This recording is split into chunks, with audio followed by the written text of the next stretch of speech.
Students, आज के इस लेक्चर के अंदर हम ये पढ़ेंगे कि सॉफ्टवेयर मॉडल्स कौन से होते हैं, कौन सा मॉडल किस किस्म के सॉफ्टवेयर डेवलपमेंट के अंदर इस्तेमाल होता है, किस मॉडल के क्या बेनिफिट हैं, किस मॉडल के कौन सी लिमिटेशंस हैं। तो सबसे पहले मैं आपको ये बता दूं कि हम ये सॉफ्टवेयर मॉडल इस्तेमाल क्यों करते हैं।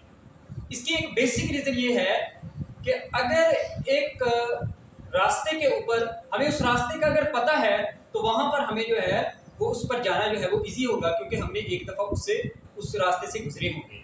मॉडल भी हमारे पास एक वे फॉरवर्ड होता है जिसके ज़रिए से हम किसी भी सॉफ्टवेयर को डेवलप करते हैं।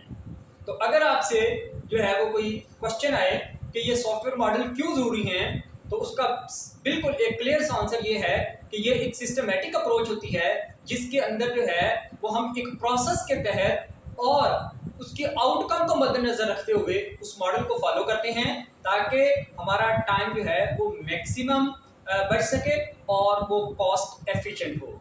इसके अलावा भी हमारे पास सॉफ्टवेयर डेवलपमेंट मॉडल की क्यों हम इन मॉडल को फॉलो करते हैं, तो सबसे पहले उसकी रीज़न क्या है, हमारे पास प्रोडक्टेबिलिटी, यानी कि हमें पता होता है कि हमारी इसकी आउटपुट कम क्या है, यानी कि इस मॉडल को फॉलो करेंगे तो ये हमारे पास इसकी आउटकम आएगी। तो सबसे पहले है प्रोडक्टेबिलिटी। दूसरा है एफिशिएंसी, यानी कि जब हमें पता होगा कि हमने क्या काम करना है, किस फेज के अंदर जाना है और इस फेज के बाद हमें क्या मिलेगा, तो इससे हमारी एफिशिएंसी जो है वो बढ़ जाएगी क्योंकि हम फोकस्ड हो जाएंगे। और तीसरे नंबर पर सॉफ्टवेयर डेवलपमेंट को हम मॉडल को इसलिए भी फॉलो करते हैं ताकि हमारी क्वालिटी जो है वो बिल्कुल बहुत ज़बरदस्त किस्म की है। क्वालिटी एश्योरेंस के लिए भी हम इन मॉडल्स को फॉलो करते हैं। तो आपकी बुक के अंदर यहाँ पर 4 मॉडल्स दिए गए हैं, 2 पूरे कंप्लीट मॉडल हैं और 2 जो हैं वो हमारे पास नए एडवांस टाइप के मॉडल्स हैं। तो हम सबसे पहले इन 2 मॉडल्स के ऊपर बात करते हैं। ये बहुत ही इंपॉर्टेंट लॉन्ग क्वेश्चन भी हो सकते हैं और इनके अलग-अलग पार्ट जो है वो शॉर्ट क्वेश्चन के अंदर भी आ सकते हैं। तो मैं आपको दोनों तरह से इसको जो है वो कंप्लीट करवाऊंगा। सबसे पहले हम पहले मॉडल का नाम है वाटरफॉल मॉडल। इसको हम डिटेल के अंदर जो है वो डिस्कस करते हैं कि वाटरफॉल मॉडल क्या है और इसके अंदर क्या क्या फेजेस होती हैं। उसके बाद जो है वो हम अजाइल मेथड के ऊपर जाएंगे जो कि बहुत ही इंपॉर्टेंट है। तो सबसे पहले वाटरफॉल मॉडल क्या होता है। वाटरफॉल मॉडल क्योंकि नाम से जाहिर है कि ये एक ऐसा मॉडल है जिसके अंदर जो है अगर हम इसकी डायग्राम को देखें कि यहाँ पर है कोई चीज तो फिर यहाँ पर आ रही थी तो वो वापस नहीं जा सकती। इसको कहते हैं वाटरफॉल, यानी कि वाटरफॉल जो है वो नेक्स्ट स्टेप के ऊपर जा रहा है, वाटरफॉल हो रहा है, तो इस वजह से इसको वाटरफॉल मॉडल जो है वो हम कहते हैं। इस पूरी प्रोसेस को या मॉडल को समझने के लिए हम अगर ये देखें कि हम इन मॉडल को मतलब कि हमारे पास अगर एक हमने सॉफ्टवेयर बनाना है, लेट्स से कि हमने एक वेबसाइट बनानी है, तो हम उसका कौन सा मॉडल फॉलो करेंगे, हमें देखना पड़ेगा कि हमारा प्रोजेक्ट जो है वो शॉर्ट टर्म वाला है या लॉन्ग टर्म वाला है। तो एक छोटा प्रोजेक्ट के लिए वाटरफॉल मॉडल जो है वो बहुत इंपॉर्टेंट होता है। डेफिनेशन क्या है, वाटरफॉल हम जो भी इसके अंदर वर्क करते हैं, काम करते हैं, वो एक मॉड्यूल कंप्लीट कर लेते हैं, फिर उससे अगला मॉड्यूल करते हैं, फिर उससे अगला मॉड्यूल करते हैं और जब हम पहला मॉड्यूल कर लेते हैं तो हमें उसके अंदर कोई भी चेंजिंग करने की एबिलिटी नहीं होती। तो ये इस मॉडल को हम क्या कहते हैं, वाटरफॉल मॉडल जो है वो कहते हैं। इसके अंदर कौन कौन सी फेजेस हैं, फेजेस सारे के सारे मॉडल्स में सेम ही रहेंगी जो कि एक सॉफ्टवेयर एसडीएलसी के अंदर फेजेस होती हैं, लेकिन हमने उसको जो है वो प्रोसेस के तहत करना होता है। डिफरेंट है, करने का वे डिफरेंट है, फेजेस सेम होंगी। सबसे पहले हम रिक्वायरमेंट्स को देखेंगे कि ये जो है वो हमारे पास रिक्वायरमेंट्स को गैदर करेंगे, पहला स्टेप जो है, ठीक है नी। सेकंड स्टेप के अंदर हम जो भी हमारे पास रिक्वायरमेंट्स आएगी यूजर की तरफ से, हम उसका एक डिजाइन प्रिपेयर कर लेंगे, डिजाइन बना लेंगे। थर्ड वन, हम उस डिजाइन के तहत कोडिंग कर देंगे, इंप्लीमेंटेशन कर देंगे, यानी कि हम पूरा एक जो है वो सॉफ्टवेयर की कोडिंग कर देंगे, उसको लिख देंगे किसी भी लैंग्वेज के अंदर। फिर जो हमने कोड किया होगा उसकी हम जो है वो टेस्टिंग करेंगे। टेस्टिंग के अंदर वो अगर टेस्टिंग ठीक हो गई या जो यूजर ने कहा होता वो रिक्वायरमेंट कंप्लीट होगी, एक्सेप्टेंस टेस्टिंग कंप्लीट हो गई, तो फिर उसके बाद जो है वो हम उसको डिप्लॉयमेंट की तरफ ले जाएंगे, यानी कि हम उसको यूजर के हैंड ओवर कर देंगे कि वो इसको इस्तेमाल कर सकता है। और लास्ट स्टेज है कि अगर यूजर के पास अपडेशन करनी हो या यूजर के पास कोई प्रॉब्लम आ रहा हो तो उसको हम क्या करते हैं, मेंटेनेंस करते हैं। तो जस्ट यहां पर हमें क्या है कि जब हमने रिक्वायरमेंट कंप्लीट कर ली, फिर उसके बाद हम डिजाइन फेज के अंदर चले जाएंगे। डिजाइन फेज के अंदर जब हमने डिजाइनिंग कंप्लीट कर ली, तो फिर हम रिक्वायरमेंट्स को नहीं देख सकते, फिर हमारा डिजाइन मुकम्मल हो जाएगा, क्योंकि हम उसको पिछली फेज के अंदर वापस नहीं, जब हम इम्प्लीमेंट कर लेंगे तो फिर हम जो है वो डिजाइन नहीं कर सकते, जब ये टेस्टिंग हो जाएगी तो फिर इम्प्लीमेंटेशन नहीं हो जाएगी। तो इसी तरीके से इसी चीज को तो वाटरफॉल कहते हैं कि हम पीछे बैकवर्ड जो है वो इसके अंदर नहीं जा सकते। ठीक है, ये वाला जो हमारे पास मॉडल है, ये हमारे पास छोटे जो स्मॉल किस्म के सॉफ्टवेयर होते हैं उनको बनाने के लिए बहुत इंपॉर्टेंट है और बहुत अच्छा है। इसके कुछ बेनिफिट्स हैं।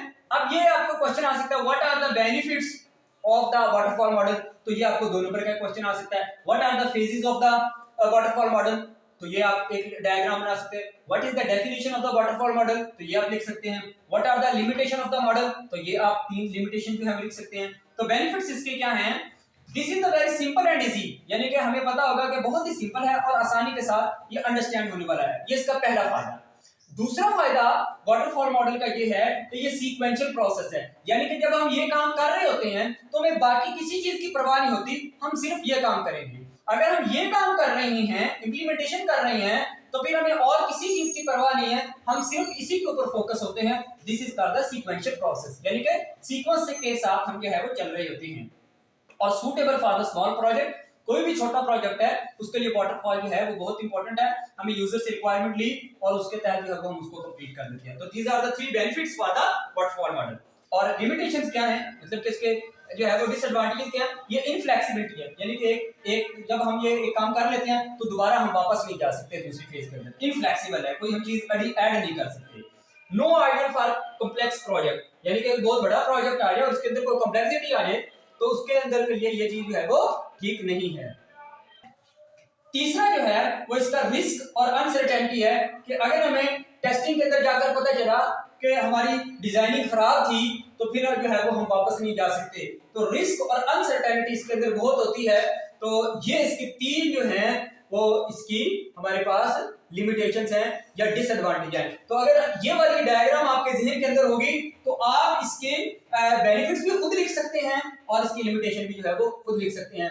उम्मीद है कि ये वाटरफॉल मॉडल जो है वो आपको बड़े अच्छे तरीके से समझ आ गया होगा। बिल्कुल आसान सा है, 4 चीजें आपने लिखनी है, डेफिनेशन लिखनी है, फेजेस लिखनी है, इसकी कैरेक्टरिस्टिक्स लिखनी है, बेनिफिट्स लिखनी है और इसकी लिमिटेशन लिखनी है। तो आपका ये पूरा लॉन्ग क्वेश्चन जो है वो इस तरीके से कंप्लीट हो जाएगा।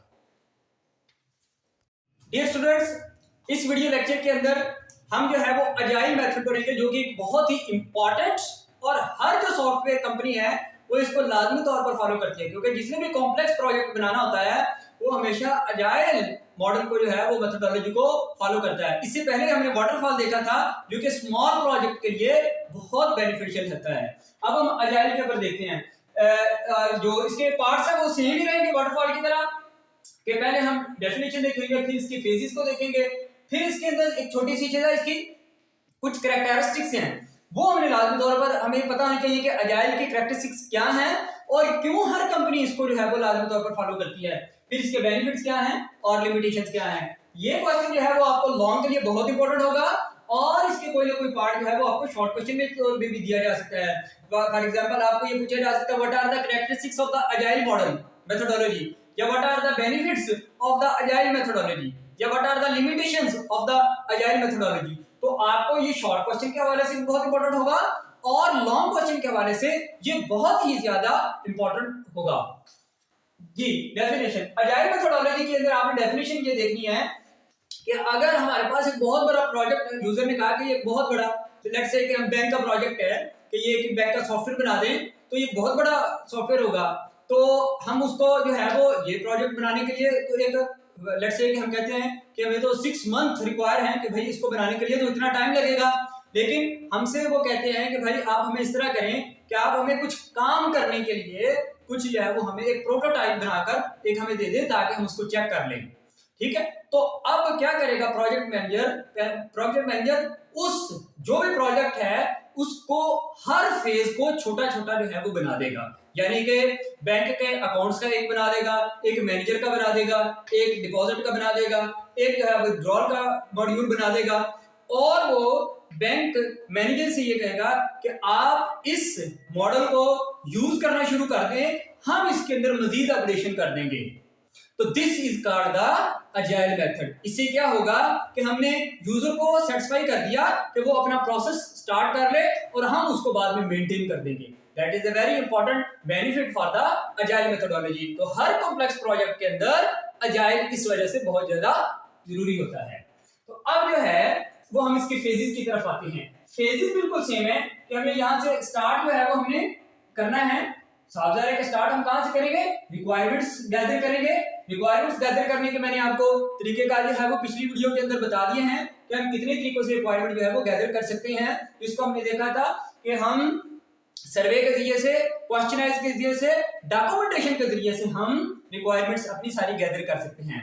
रिक्वायरमेंट्स के बाद जो सेकंड फेज है वो हमारे पास होता है उसका डिजाइन बनाना, उसका कोई डिजाइन फॉलो करना है। एक डिजाइन के तहत हम उसका ब्लूप्रिंट बना देंगे, ब्लूप्रिंट कर देंगे कि ये जिस तरीके से हमें घर को बनाने से पहले उसका एक जो है वो मैप बना लेते हैं ताकि हम जो है वो अपने मेसन को दे सकें और वो उसके मुताबिक हमारी जो है वो घर की स्ट्रक्चर को बना सके। तो ये वो जो है वो डिजाइन वही होता है कि हमारा एक ब्लूप्रिंट जो है वो रेडी हो जाता है। फिर हम जो है वो इसको कोडर के पास दे देते हैं। कोडर जो है वो इसकी कोडिंग करता है, जो डेवलपर है उसकी डेवलपमेंट कर देता है। उसको कोडर भी बोलते हैं, डेवलपर भी बोलते हैं। ये इसकी डेवलपमेंट कर देगा और किसी लैंग्वेज के अंदर जो है वो इसको या किसी फ्रेमवर्क के अंदर इसको तैयार कर देगा। ये तीसरा प्रोसेस हो गया। चौथा जो है इसी प्रोसेस को फिर हम जो है वो टेस्ट करेंगे कि आया कि जो रिक्वायरमेंट थी उसके मुताबिक हमारा प्रोजेक्ट जो है वो कंप्लीट हो गया है या कंप्लीट नहीं हुआ। तो ये टेस्टिंग होगी और फिर जो है उसको डिप्लॉय कर दिया जाएगा, उसको यूजर के हवाले कर दिया जाएगा। इस तरीके से मैंने आपको एक बैंक की एग्जांपल दी कि हम छोटी छोटी चीजें बनाकर या थोड़ा थोड़ा काम बनाकर या छोटे छोटे प्रोटोटाइप बनाकर हर मॉड्यूल के जो बहुत जरूरी थे बैंक के लिए वो हमने बनाकर उसको रिव्यू करके जो है वो हमने यूजर के हवाले कर दिया। तो अभी हमने एक काम किया और उसके अंदर बहुत ज्यादा फंक्शनैलिटी ऐड नहीं की, लेकिन हमने सारे मॉड्यूल जो है वो एटलीस्ट थोड़े थोड़े ऐड कर दिए। उस बात को हम क्या कहेंगे, हमने एक स्प्रिंटर मुकम्मल कर दिया और हम जो है वो अपने यूजर को हैंड ओवर कर देंगे ताकि वो इसको यूज करना शुरू कर दे। फिर वो यूज करना जब शुरू करेगा तो उसके रिव्यू करेगा, उसके अंदर उसको मजीद अगर चेंजिंग चाहिए होगी तो वो फिर बताएगा और फिर दोबारा उसके अंदर जो है वो चीजें भर दी जाएंगी और उसके अंदर जो है वो उसके अंदर मेंटेन कर दी जाएंगी। उसको कहेंगे सेकंड स्प्रिंटर। फिर मजीद अगर यूजर ने चाहा कि मुझे और मजीद इसके अंदर ये चीज चाहिए तो फिर हम एक और जो है वो साइकिल गुजार देंगे। तो ये एक साइकिल को कंप्लीट होना आइटरेशन भी कहलाता है और इसको एक स्प्रिंट भी बोलते हैं। तो sprint is very important word in the agile methodology. अब की कैरेक्टरिस्टिक्स क्या है, जैसे कि हमने प्रोसेस के अंदर देखा कि हम जो है वो एक थ्री फेजेस के तहत एक स्प्रिंट जो है वो यूजर को दे देते हैं।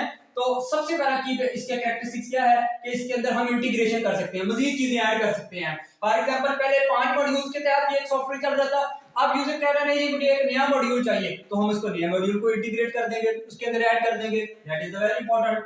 फिर टेस्ट ड्राइवन डेवलपमेंट के एक स्प्रिंटर को तैयार करके हम यूजर को दे देंगे, हमने उसके लिए एक टेस्ट ड्राइवन कर दिया, उसको टेस्ट भी इसको टेस्ट कर ले, रिव्यू कर ले। That is a very important characteristics of the agile methodology। तीसरा जो है वो इसका है पेयर प्रोग्रामिंग कि हम जो है अगर यहाँ पर एक बंदा काम कर रहा है अपनी रिक्वायरमेंट्स कंप्लीट कर रहा है तो डिजाइन वाला अपना काम कर लेगा, ठीक है, कोडर डेवलपर अपना काम कर सकता है, ठीक है। तो हर एक बंदा अपना अपना काम जो है वो कर सकता है। This is called the pair programming. जबकि वाटरफॉल मॉडल के अंदर ये वाली चीज जो है वो मौजूद नहीं थी। क्यों? क्योंकि वो एक सीक्वेंस के तहत हो रहा था कि पिछली फेज के बाद आप दोबारा वापस उस फेज के अंदर नहीं जा सकते, अगली फेज से पिछली फेज के अंदर जाना जो है वो नामुमकिन था। यहाँ पर क्या है कि डेवलपमेंट वाला अगर अपना पिछला काम कंप्लीट कर चुका है तो वो नया काम जो है वो कर सकता है अब, या अगर डिजाइन अपना अलग काम कर सकता है, टेस्टर अपना अलग काम कर सकता है। This is called the pair programming. तो ये बहुत इसके इंपॉर्टेंट जो है वो कैरेक्टरिस्टिक्स हैं। इसके बाद जो है उसके बेनिफिट्स क्या हैं? हाई फ्लेक्सिबल, यानी कि हम जितना मर्जी चाहे उसको एक्सटेंड कर सकते हैं इंटीग्रेशन के जरिए से। दूसरा, यहाँ पर जो है वो कस्टमर को सेटिस्फेक्शन जो है वो बहुत मिलती है, क्योंकि हर स्प्रिंट के बाद हम कस्टमर के पास जाते हैं, रिव्यू लेते हैं, फीडबैक लेते हैं, वो सेटिस्फाई हो जाता है। तो that is the very important for the customer satisfaction. Limitations क्या हैं? यहाँ पर जो है वो मैनेजमेंट चैलेंज बहुत ज्यादा है। हर एक बंदे को जो है वो हमें इंगेज करना पड़ता है, हर एक बंदे के साथ जो है कम्युनिकेशन बड़ी ज्यादा हाई होनी चाहिए, बड़ी जबरदस्त किस्म की कम्युनिकेशन होगी तो फिर जो है वो ये मुकम्मल होगा, अदरवाइज जो है वो मुकम्मल नहीं होगा।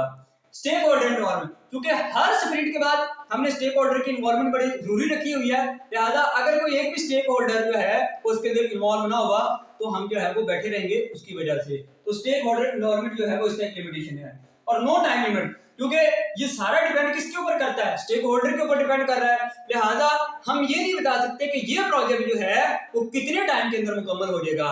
जबकि वाटरफॉल के अंदर क्या हो रहा था कि हमने अगर कहा कि 10 दिन के बाद ये काम मुकम्मल हो जाएगा तो वो 10 दिन के बाद जो है वो मुकम्मल हो सकता है। अजाइल मेथोडोलॉजी के अंदर, क्योंकि कॉम्प्लेक्स प्रोजेक्ट के लिए ये बहुत इंपॉर्टेंट है, हम कॉम्प्लेक्स प्रोजेक्ट जितने भी होते हैं वो अजाइल के जरिए से जो है वो कंप्लीट करते हैं। इस वजह से तमाम कंपनीज जो होती हैं वो अजाइल मेथोडोलॉजी को फॉलो करती हैं।